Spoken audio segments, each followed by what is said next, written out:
सभी को मेरा प्रणाम। आज हम मौर्य वंश के थोड़ा सा आगे को बढ़ेंगे। कल हमने बिंदुसार को और चंद्रगुप्त मौर्य दो को हमने कंप्लीट किया था। आज हम अशोक के बारे में जानते हैं और इस टॉपिक को पूरा कंप्लीट करते हैं। अशोक का जो टाइम पीरियड था वो था 269 से 232 BC ईसा पूर्व तक। 269 से 232 ईसा पूर्व तक इसका टाइम था। तो अब देखते हैं अशोक के बारे में। अशोक के बारे में किसका पुत्र था? बिंदुसार का। किसका पुत्र था ये अशोक? बिंदुसार का। इसकी माता कौन थी? शुभदागरी। माता कौन थे? शुभदागरी या धर्मा भी कहा जाते थे। इसके गुरु कौन थे? अशोक के चाणक्य। भाई था तिस्य हो गया सुसीम, द्रुपद या श्यामक।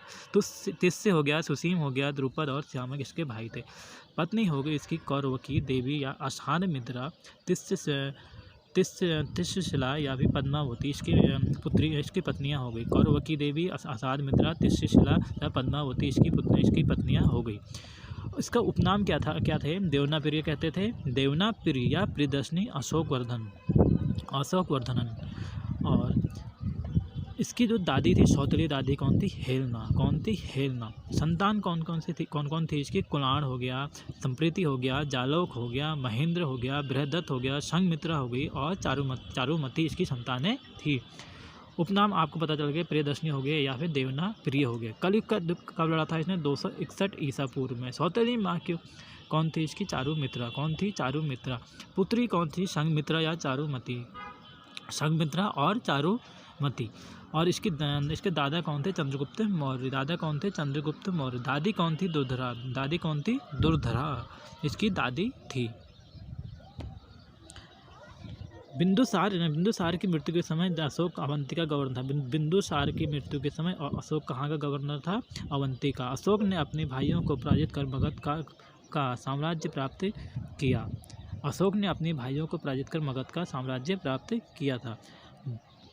269 BC में अशोक का राज्याभिषेक हुआ। इसका राज्य अभिषेक का हुआ था 269 BC में। इसका अशोक का क्या हुआ था? राज्याभिषेक हुआ था। अशोक को देवनाप्रिय, प्रियदर्शनी नामों से भी जाना जाता था, परंतु 4 शिलालेखों में, एक बार तो दोबारा देख लीजिए, अशोक को देवनाप्रिय, प्रियदर्शनी नामों से जाना जाता था, परंतु 4 शिलालेखों में इसे अशोक नाम से भी जाना जाता था। इसकी एक छोटी सी ट्रिक बनाई हुई है। मजनू, MGNU, एम फॉर मास्की, गुर्जरा और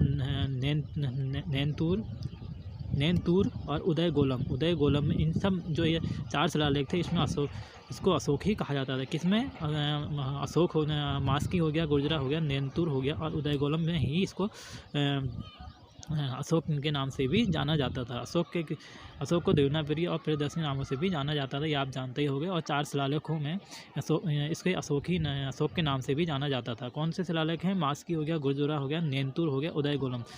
इसकी ट्रिक है मजनू, MAGNU, एम फॉर मास्की, गुर्जरा, नैनतूर और उदय गोलम। राज्य अभिषेक के 8 वर्ष बाद 261 BC में अशोक ने कलिंग का युद्ध किया। 261 BC में, ईसा पूर्व में 261 ईसा पूर्व में कलिंग का युद्ध हुआ था। इस युद्ध में हुए भीषण नरसंहार को देखकर अशोक का मन द्रवित हो गया और अशोक ने दंभ की नीति अपना ली थी। कलिंग के युद्ध के बाद अशोक ने दंभ की नीति अपना ली थी। और कलिंग का युद्ध कब हुआ था? 261 ईसा पूर्व में, और नीति अपना ली थी और जीवन भर युद्ध न करने का निर्णय लिया था। यह अशोक के जीवन का अंतिम युद्ध था। अशोक के जीवन का अंतिम युद्ध कौन सा था? कलिंग का युद्ध। कब हुआ था? 261 ईसा पूर्व में। और यहाँ से इसने कौन सी नीति अपना ली थी? दंभ की नीति अपना ली थी।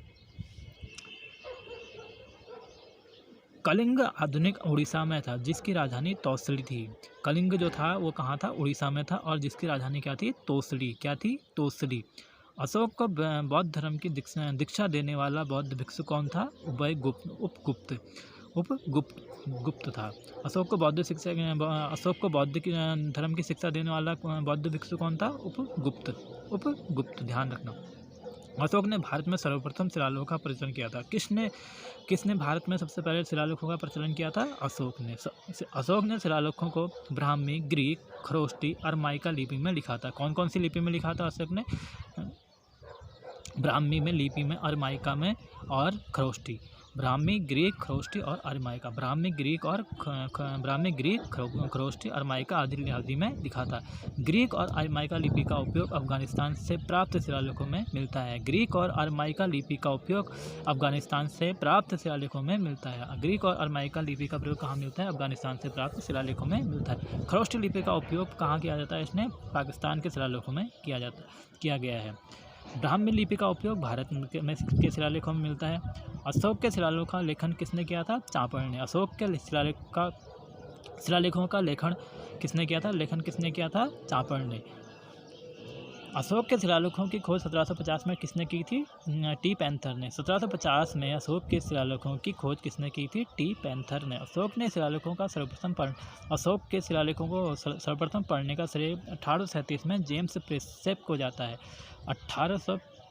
अशोक के शिलालेखों को पढ़ने का श्रेय सबसे पहले किसको जाता है? जेम्स प्रिंसेप को। कब? 1837 में। भारत में शिलालेखों का प्रचलन अशोक ने ही किया था। भारत में शिलालेखों का प्रचलन अशोक ने ही किया था। भारत में शिलालेखों का प्रचलन अशोक ने ही किया था। अशोक के शिलालेख कितने थे? शिलालेख हो गया, स्तंभ लेख हो गया और गुहा लेख। अशोक के जो शिलालेख थे वो 3 प्रकार से हैं। शिलालेख हो गया, स्तंभ लेख हो गया और गुहा लेख या गुफा कह सकते हैं। अब देख लेते हैं पहले शिलालेख। शिलालेख में 2 हैं, लघु शिलालेख और दीर्घ शिलालेख। लघु मतलब छोटे और दीर्घ मतलब बड़े। स्तंभ लेख भी 2 प्रकार के हैं, लघु और दीर्घ। शिलालेख अशोक के 14 शिलालेख 8 विभिन्न स्थानों से प्राप्त हुए हैं। अशोक के 14 शिलालेख हैं और 8 विभिन्न स्थानों से प्राप्त हुए हैं। मानसेरा खरोष्ट लिपि जो है पाकिस्तान में, मानसेरा जो है वो खरोष्ट लिपि में लिखा गया है और कहाँ पर है? पाकिस्तान में। शाहबाजगढ़ी कहाँ है? किस लिपि में है? खरोष्ट लिपि में। और कहाँ है? पाकिस्तान में। जोगढ़ ब्राह्मी लिपि में है और उड़ीसा में है। मानसेरा खरोष्ट लिपि में है और पाकिस्तान में है। शाहबाजगढ़ी कहाँ है? खरोष्ट लिपि में है और पाकिस्तान में ही है। जोगढ़ ये ब्राह्मी लिपि में और उड़ीसा में है। अगला है सोपारा। कहाँ है? ब्राह्मी लिपि में। कौन सी लिपि में है? ब्राह्मी लिपि में। और है कहाँ पर? महाराष्ट्र में। सोपारा ब्राह्मी लिपि में कहाँ पर है? महाराष्ट्र में। अगला है एरागुड़ी कहाँ पर है? आंध्र प्रदेश में। कौन सी लिपि? ब्राह्मी लिपि में। एरागुड़ी ब्राह्मी लिपि आंध्र प्रदेश में। धौली ब्राह्मी लिपि उड़ीसा में। कहाँ है? उड़ीसा में। कौन सी लिपि? ब्राह्मी लिपि। कालसी जो है ये ब्राह्मी लिपि में है और कहाँ पर है? उत्तराखंड में।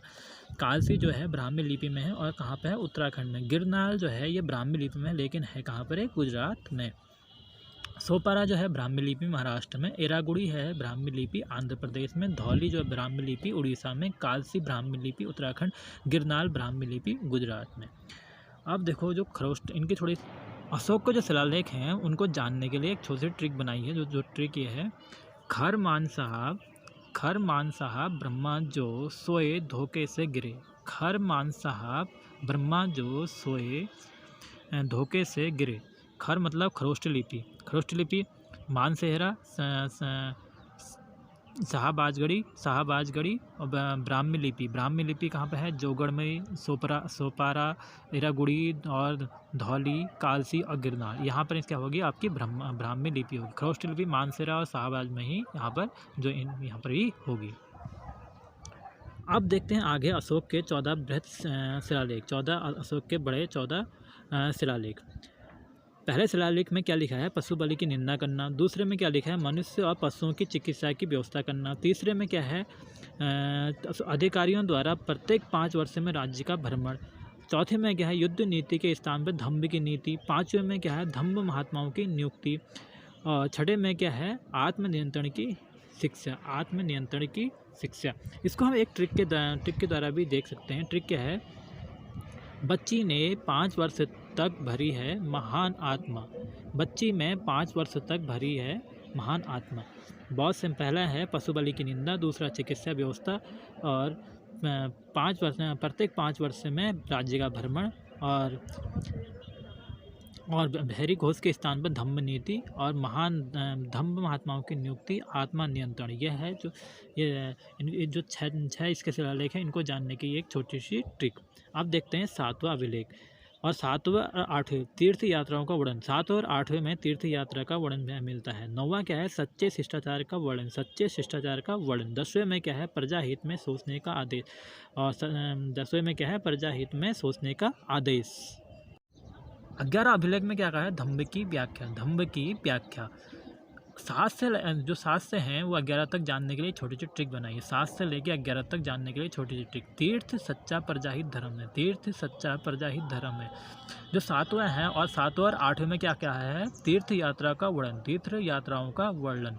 और 9वें में क्या कहा है, सच्चा मतलब सच्चे शिष्टाचार का वर्णन। और 10वें में क्या कहा है, प्रजाहित में सोचने का विचार, प्रजाहित में सोचने का विचार। 11 में क्या कहा है, धर्म की व्याख्या, धर्म की व्याख्या, धर्म मतलब धर्म की व्याख्या। अब 12वें में देख लेते हैं। 12वां अभिलेख क्या है, प्रत्येक विचार का सम्मान करें, सार वृद्धि का वर्णन, सार वृद्धि का वर्णन। 13वें में क्या कहा, 13वां क्या है, कलिंग युद्ध का वर्णन। 13वें में क्या दिया है, कलिंग का युद्ध का वर्णन दिया है। तो 13वां थोड़ा सा इंपॉर्टेंट बन जाता है, क्योंकि यहाँ पर कलिंग युद्ध का वर्णन क्या था। कलिंग युद्ध के बाद ही अशोक ने धम्म की नीति अपना ली थी, इसके लिए थोड़ा सा इंपॉर्टेंट हो जाता है। 14वां क्या है, जनता को धार्मिक जीवन जीने हेतु प्रेरित, जनता को धार्मिक जीवन जीने हेतु प्रेरित। अब 11 से लेके 14 तक के जो है ना, 12 से लेके 14 तक के लिए एक ट्रिक है, विचार कल जनता करेगी, विचार कल जनता करेगी, विचारों का सम्मान, विचारों का सम्मान। 12वें में क्या कहा है, विचारों का सम्मान। और 13वें में क्या कहा गया है, कलिंग युद्ध, विचार कल जनता करेगी, कलिंग युद्ध। और 14वें में क्या कहा है, जनता को धार्मिक जीवन जीने हेतु प्रेरित, धार्मिक जीवन जीने हेतु प्रेरित। ये किसमें कहा है, 14वें में। अब देखते हैं अशोक के लघु शिलालेख, अशोक के लघु शिलालेख। अभी तक हम क्या देख रहे थे, अशोक के बड़े शिलालेख। अशोक के लघु शिलालेखों में अशोक के व्यक्तिगत जीवन से संबंधित जानकारी मिलती है। अशोक के जो छोटे शिलालेख हैं उन पर उसके व्यक्तिगत जीवन की जानकारी मिलती है। ठीक हो गया।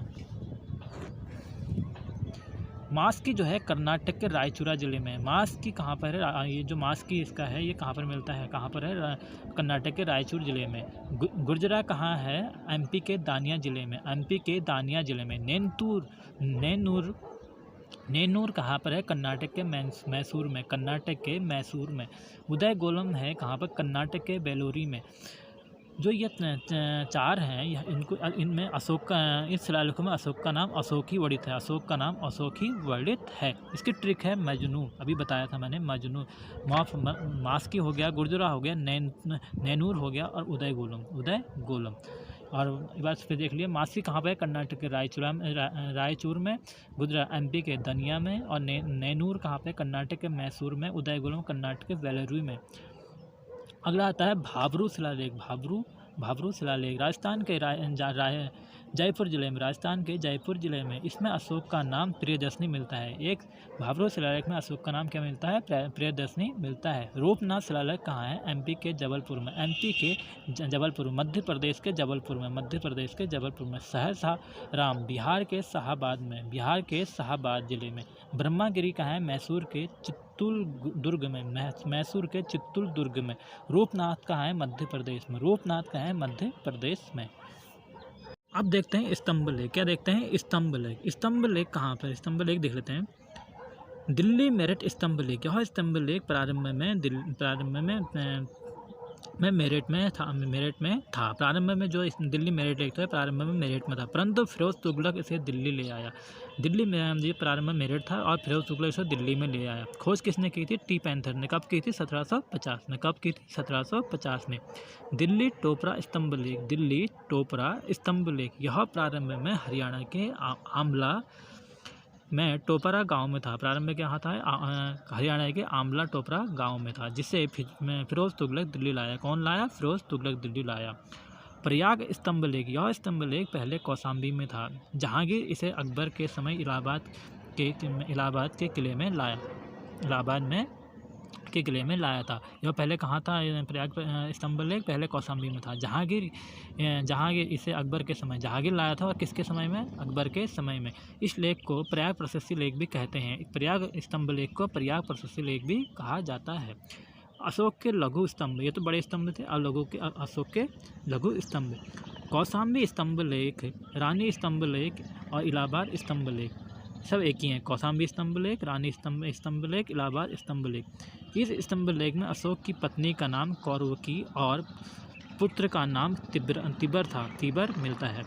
कौन से स्तंभ लेख में? कौशाम्बी, रानी या इलाहाबाद स्तंभ लेख में अशोक की पत्नी का नाम कौरवकी और इस पुत्र का नाम तिबर मिलता है। रुमेनदेई स्तंभ लेख कौन सा है? रुमेनदेई स्तंभ लेख रुमेनदेई स्तंभ लेख यह नेपाल में स्थित है, जो अशोक का सबसे छोटा स्तंभ लेख है। रुमेनदेई स्तंभ लेख जो है यह कहाँ पर स्थित है? नेपाल में, और सबसे छोटा स्तंभ लेख है किसका? अशोक का। सांची स्तंभ लेख यह स्तंभ लेख एमपी में स्थित है। कहाँ पर स्थित है? मध्य प्रदेश में। इस स्तंभ लेख में 4 सिंहों का बना हुआ एक मुकुट है। सांची स्तंभ लेख मध्य प्रदेश में है। इसमें 4 सिंहों का बना हुआ एक मुकुट है। ये शेर एक दूसरे को पीट करके खड़े हैं। जो ये शेर सांची स्तंभ लेख है, इसमें 4 सिंहों का एक बना हुआ मुकुट है, जो एक दूसरे को पीट करके खड़े हैं। इस स्तंभ लेख में संघ भेद रोकने का आदेश दिया है। सांची स्तंभ लेख में संघ भेद रोकने का आदेश भी दिया गया है। सारनाथ स्तंभ लेख यूपी के वाराणसी में है। सारनाथ स्तंभ लेख यूपी के वाराणसी, संघ भेद रोकने का आदेश दिया गया। सारनाथ स्तंभ लेख यूपी के वाराणसी में है और संघ भेद रोकने का आदेश दिया गया है। अगला है गुहा लेख या गुफा। अशोक ने गुहा लेख का निर्माण किया था, जो निम्न प्रकार हैं। अशोक ने गुहा लेख का निर्माण किया था, जो निम्न प्रकार हैं। अशोक ने बराबर की पहाड़ियों में 4 गुहा लेख बनाए थे। अशोक ने कहाँ पर बनाए थे गुहा लेख? बराबर की पहाड़ियाँ हैं कहाँ पर? बिहार में। बराबर की पहाड़ियाँ हैं कहाँ पर? बिहार में। सुदामा की गुफा, चौपारे की गुफा, कर्ण की गुफा और या फिर कर्ज की गुफा भी कहते हैं, बिस्सु झोपड़ी, ये क्या है इसके? वो हैं गुफा लेख। इसके लिए एक छोटी सी ट्रिक है। बराबर सोचते मतलब सुदामा, मतलब सुदामा, मतलब चौपारा और क से कर्ण, बी से बिस्सु झोपड़ी। सुदामा की गुफा, चौपारे की गुफा, कर्ण या फिर कर्जी गुफा, बिस्सु झोपड़ी, ये इसके गुफा लेख हैं।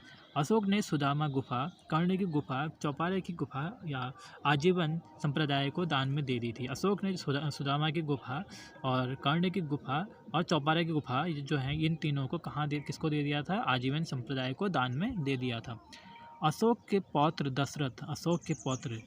दशरथ ने नागार्जुन पहाड़ी में आजीवन संप्रदाय के लिए 3 गुफाएं बना दी। अशोक के पौत्र दशरथ ने नागार्जुन पहाड़ी में आजीवन संप्रदाय के लिए 3 गुफाएं बनाई थी। वो गुफाएं कौन कौन सी हैं? गोपी गुफा हो गया, लोमरसी गुफा हो गया और बड़ी यक्की गुफा।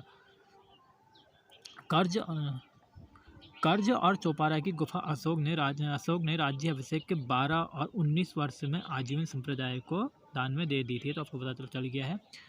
मौर्य वंश का अंतिम शासक कौन था? मौर्य वंश का अंतिम शासक बृहदत्त था, जिसकी हत्या उसके सेनापति पुष्यमित्र शुंग ने कर दी थी। मौर्य वंश का अंतिम शासक कौन था? बृहदत्त था। उसकी हत्या उसके सेनापति पुष्यमित्र शुंग ने कर दी थी और शुंग वंश की नींव रखी थी। मौर्य वंश के बाद जो अगला वंश है वो है क्या आपका? शुंग वंश। ठीक है। अब शुंग वंश का जो की शुरुआत किसने करी? तो पुष्यमित्र शुंग ने, ये आएगा। इसके बाद शुंग वंश आएगा। अशोक के उत्तराधिकारी जो हैं वो देख लेते हैं। कुणाल जो था ये अंधा था। इसका क्वेश्चन बहुत बार बनता है कि इस अशोक का पुत्र कौन सा पुत्र अंधा था? कुणाल। संप्रीति, यह जैन धर्म के अनुयायी था। जो संप्रीति था वह जैन धर्म का अनुयायी था। गुरु कौन था? सुइस्तीन। जालोक कश्मीर का शासक बना। जालोक क्या था? कश्मीर का शासक था। महेंद्र और संघमित्रा, महेंद्र और संघमित्रा श्रीलंका भेजा था बौद्ध धर्म के प्रचार के लिए। महेंद्र और संघमित्रा को श्रीलंका भेजा था बौद्ध धर्म के प्रचार के लिए। संघमित्रा और चारुमित्रा, संघमित्रा और चारुमित्रा क्या थी, इसकी पुत्रियां थी। बृहदत्त, यह मौर्य वंश का अंतिम शासक था। बृहदत्त जो था मौर्य वंश का अंतिम शासक था। इसकी हत्या पुष्यमित्र शुंग ने कर दी थी और शुंग वंश की नींव रखी थी। एक बार इनके मौर्य वंश के शासकों का क्रम देख लेते हैं।